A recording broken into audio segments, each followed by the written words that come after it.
할렐루야! 하나님의 크신 사랑이 이 새벽에 우리 가운데 가득한 줄 믿습니다.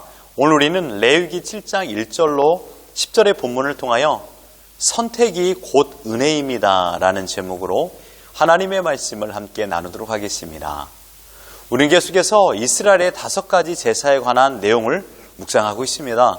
레위기 1장부터 6장은 5가지 제사의 1번 가르침이었다면 6장 8절부터 7장 38절은 2번 가르침, 그러니까 제사의 세부 사항입니다. 어제는 번제와 소제, 속죄제의 세부 사항을 묵상했고 오늘의 본문에서는 속건제에 대하여 세부 사항을 묵상하게 되었습니다. 1절을 보십시오. 속건제의 규례는 이러하니라 이는 지극히 거룩하니 라고 했습니다. 1절로 6절은 속건제의 세부 사항입니다. 우리 앞선 레위기 5장 14절부터 6장 7절에서 속건제에 대한 첫 번째 지시사항을 묵상했습니다. 하지만 오늘 본문의 세부사항에서는 첫 번째 지시사항과 내용이 전혀 일치하지 않는 가르침입니다. 왜냐하면 포커스가 다르기 때문입니다. 대상이 다르다는 것이죠. 1차 가르침의 대상, 포커스는 오직 죄를 빛으로 비교하였고 속건 제물의 가격과 배상 문제에 대하여 집중하였습니다. 그리고 오늘 본문의 세부사항은 제사 절차, 그러니까 제사장의 임무에 초점에 맞추어져 있기 때문입니다. 2절과 5절에서 속건제의 봉헌 절차는 화목제의 절차와 비슷한 것이 있습니다. 우선 번제물을 잡는 곳에서 속건 제물을 도살하고요. 그 피를 제단 사방에 뿌리게 하였습니다. 그리고 그 기름에 그 제물의 지방, 그러니까 내장에 덮인 그 기름, 2콩팥, 그 위에 기름, 간에 덮인 기름, 심지어 기름진 꼬리까지 번제의 단에 올린 후 태워 향기로 하나님께 드리는 화목제와 비슷한 형식으로 제사를 드립니다. 왜 특이하게도 지방을 제물로 드리겠나요? 기억나십니까? 제물의 지방은 오직 여호와의 것으로 하나님께서 규정하셨기 때문입니다. 레위기 3장 16절을 보시면 제사장은 그것을 제단 위에서 불사를 지니 이는 화제로 드리는 음식이요 향기로운 냄새라 모든 기름은 여호와의 것이니라 라고 하였습니다.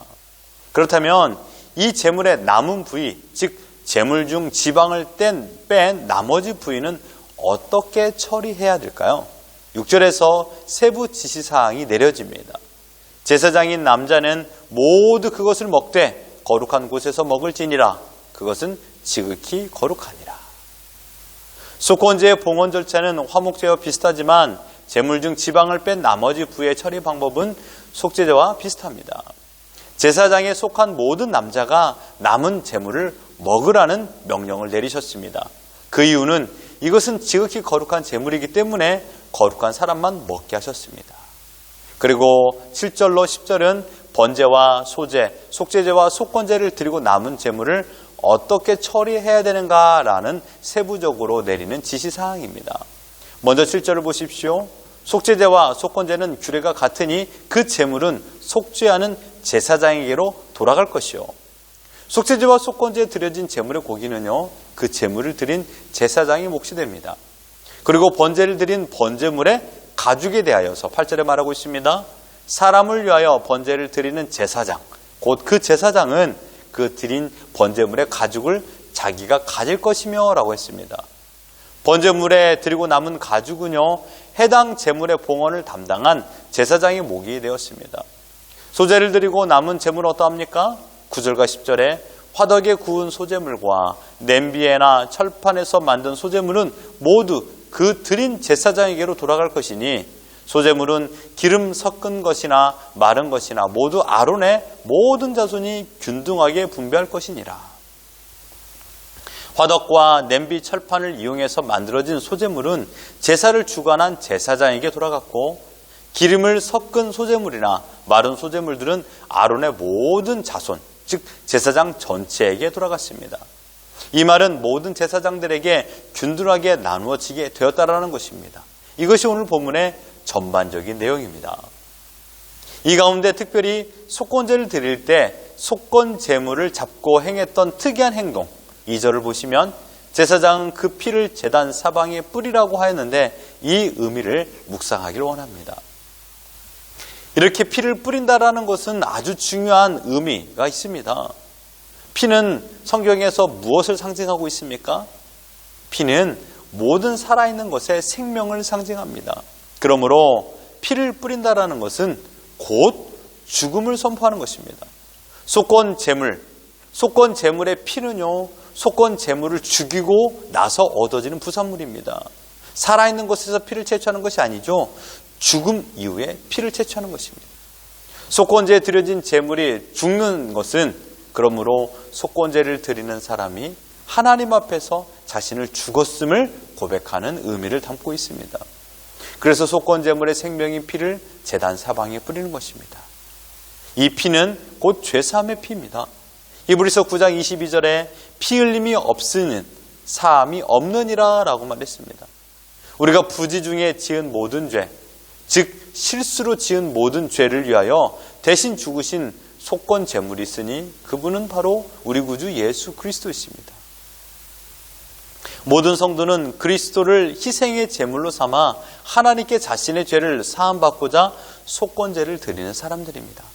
따라서 그리스도께서 자신의 피를 흘리시고 죽으실 때 우리 자신도 하나님 앞에서 죽어야 되는 것입니다. 이 사실을 사도 바울은 로마서 6장 4절로 7절에 말씀하십니다. 그러므로 우리가 그의 죽으심과 합하여 세례를 받음으로 그와 함께 장사되었나니 이는 아버지의 영광으로 말미암아 그리스도를 죽은 자 가운데서 살리심과 같이 우리도 또한 새 생명 가운데서 행하게 하려 하심이라. 만일 우리가 그의 죽으심과 같은 모양으로 연합한 자가 되었으면 또한 그의 부활과 같은 모양으로 연합한 자도 되리라. 우리가 알거니와 우리의 옛사람이 예수와 함께 십자가에 못 박힌 것은 죄의 몸이 죽어 다시는 우리가 죄에게 종노릇 하지 아니하려 함이니니 이는 죽은 자가 죄에서 벗어나 의롭다 하심을 얻었습니다. 속건 제물이신 예수 그리스도께서 우리를 죽으심으로 말미암아 우리는 피 흘리지 않고 영생을 얻게 되었습니다. 그러므로 이제 우리는 누구의 것이 되었을까요? 모든 제사에서 말하는 공통적인 내용은 하나님께서 희생 제물을 내어주고 대신에 우리를 사셔서 하나님의 자녀 삼으셨다는 내용입니다. 이것은 강압이 아닙니다. 이것은 선택입니다. 선택 자체가 은혜라는 사실입니다. 우리를 하나님께 선택하여 주시고 하나님의 자녀 삼기 위하여 꼭 해야 될 일이 있는데 다름 아닌 우리의 죄값을 지불해야 되는 것입니다. 죄값은 우리의 착한 행실, 봉사, 헌신으로 대신 치러질 수가 없습니다. 선을 행함으로도 갚을 수가 없습니다. 속세를 떠나 아무것도 소유하지 않는다고 해서 죄의 문제가 해결되는 것은 아닙니다. 죄값을 치러지는 것은 아닙니다. 오직 죄는 피로써 해결됩니다. 이 일을 위하여 우리 주님께서 십자가에 달려 죽으심으로 단번에 모든 죄 문제를 해결하셨습니다. 모든 인간의 죄를 해결해 주셨으나 이 사실에 직접적인 은혜를 받은 자들은 누굽니까? 다름 아닌 은혜의 선택을 받은 곧 우리 하나님의 자녀들만 이 은혜를 누리게 되었던 것입니다. 그러므로 이제 우리는 내 마음대로 내 뜻대로 살아도 되는 사람이 아닙니다. 예전에는 내 마음대로 살아도 아무런 문제가 없었습니다. 거리낌이 없었죠. 그런데 이제는요, 내 마음대로 살기가 불편해졌습니다. 여러분, 불편함이 있다는 것은요, 정작 우리의 인생에 힘든 것이 아닙니다. 내 마음대로 사는데 불편하다. 이것은 그만큼 우리가 어떠한 영역 아래에 있기 때문입니다. 어떤 영역입니까? 바로 하나님의 은혜 영역 아래에 있기 때문에 이 세상에서 죄 가운데 살아가는데 불편해져 버렸습니다. 다른 말로 표현하면요, 죄를 지으면 내 마음이 불편해졌다는 것입니다. 사랑하는 성도 여러분, 우리는 선택의 은혜를 받은 자들입니다. 이제 우리는 내 마음대로 살아도 되는 존재들이 아니라 나를 사신 예수 그리스도의 인도하심을 따라 살아야 되는 자들입니다. 예전 이스라엘 백성들은 아무렇게나 살았습니다. 그러나 출애굽 이후 광야에서는 아무렇게나 살면 모두 죽습니다. 광야에서는요, 아무런 길로 아무렇게나 살아서 살 수 있는 길이 아닙니다. 오직 가야 할 길은 정해졌습니다. 불기둥과 구름기둥의 인도를 따라 걸어가야 되는 것입니다. 그 길이 싫다고 백성들의 전체 대열에서 빠져나와 혼자 간다라면 광야의 무서움을 경험하게 될 것입니다. 지금 우리도 마찬가지입니다. 신자는 결코 혼자서 척척 해내는 자들이 아닙니다. 혼자서도 잘해요. 이것은 신자가 아닙니다. 선택의 은혜를 경험한 자들이라면 오직 하나님 뜻 안에서 하나님의 뜻을 따를 때 비로소 잘 사는 인생이 되는 줄 믿습니다.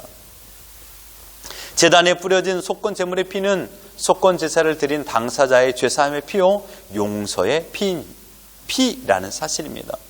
우리 주님이 흘리신 그 피로 말미암아 비로소 새 생명을 얻은 우리들입니다. 은혜의 선택을 받음을 믿노라면 이제는 내 인생은 나의 것이 아니라 오직 주님이 나의 주인이신 것을 믿고 그 주님의 뜻을 따라 살아가는 것입니다. 어떻게 사는 것이 주님의 뜻을 따라 살아가는 것일까요? 성도의 온전한 삶은 다름 아닌 내주하시는 성령님께 순종하는 삶입니다. 이것이 바로 온전한 삶입니다. 속건제는 실수로 범한 죄를 사하는 제사입니다. 사실 우리는 실수를 가장한 본심으로 죄를 지을 때가 많습니다. 실수로 남을 미워하진 않습니다. 본심으로 남을 미워합니다. 실수로 남의 물건을 훔치진 않습니다. 본심으로 남의 물건을 훔칩니다. 실수로 남의 재산에 손에 끼치지 않습니다. 본심으로 남의 재산을 손에 나게 합니다. 우리는 이렇듯 내 마음대로 내가 가지지 못하면 상대방도 가지지 못하게 만드는 악한 마음에 지배를 받아 살고 있습니다. 그러나 성령님께서는 그런 악한 마음이 죄라는 것을 깨닫게 하여 주십니다. 예전 것은 지나갔습니다. 지난날 우리가 살아왔던 모든 기준은 바뀌었습니다. 이제 우리는 은혜의 선택을 받은 자들로 새 것이 되었습니다. 새 것이 되었기 때문에 이제는 내가 나를 다스리는 옛된 삶을 살지 마시고 오직 내 심령을 깨끗하게 하시는 성령 하나님의 다스림을 받아 살아야 되는 것입니다. 성령님은 나를 죄에서 지켜주시는 분입니다. 거룩하게 하시고 구별된 삶을 살게 하십니다. 우리가 성령님께 순종한다면 우리는 은혜의 선택을 받은 자들로서 은혜를 누리게 되며 더욱 능력 있는 삶을 살아갈 줄 믿습니다. 우리는 하나님께 선택받은 하나님의 백성입니다. 이것이 은혜입니다. 고귀한 은혜, 생명의 은혜, 영원한 은혜를 받은 자들로 오직 성령 하나님의 인도함에 순종하며 오늘을 살아가는 우리 모두가 되기를 예수 그리스도 이름으로 축원합니다.